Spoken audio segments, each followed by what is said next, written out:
it comes to compensation packages for sales teams, what's your biggest piece of advice and lessons, and where do you think many go wrong? Again, I've never done this before, so treat me like a simple person You got if it. that's really hard to do. Of course. The key in these early stages, as you do want to bring on people that are amenable to risk, they have to be willing to take a little bit of a leap of faith. And I think this is where early founders can go a little bit wrong.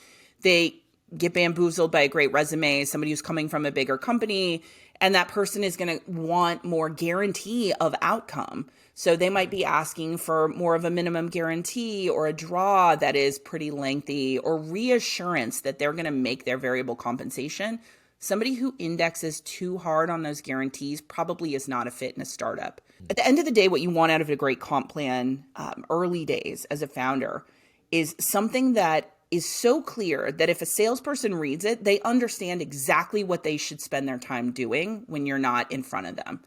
And ultimately, that's what a comp plan is. Those are your marching orders. That is your job description for a salesperson.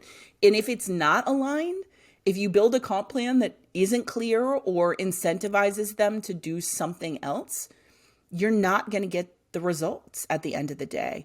People are very attuned to what those things drive. And, because startups are very dynamic, the important other side of that is you've got to be willing to iterate on it. You've got to be willing to work together with the salesperson to talk about what you're incentivizing them to do, understand their feedback on if that makes sense to them, if it's aligned with what they are thinking it means they should accomplish. And then you got to build it together and let go of traditional ideas of what a comp plan is supposed to be and really just focus on those incentives and the outcomes you're trying to drive. As a sales leader today, we're looking at a different 2023.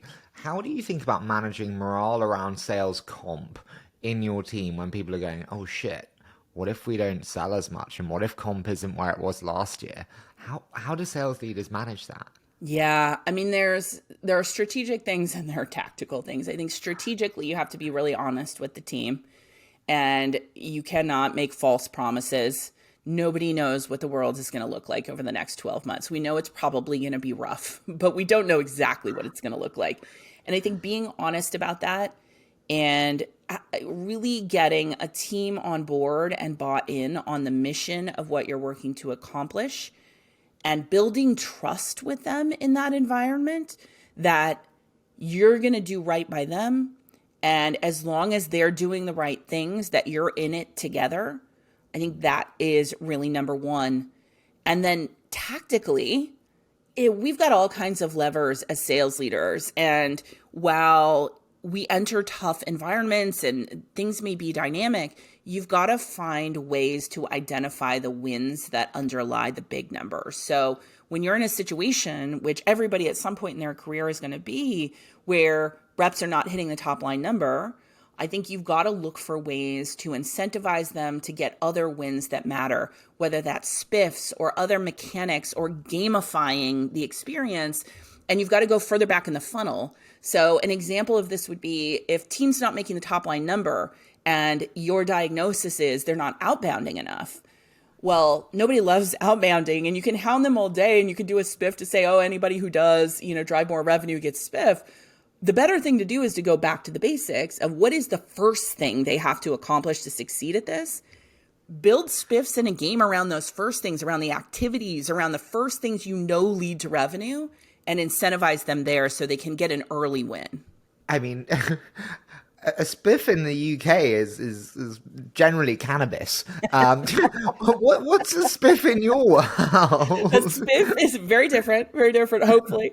It's a special incentive. So essentially it is an incentive outside of the typical compensation plan. And spiffs are generally rolled out with a limited time frame around a specific unique goal.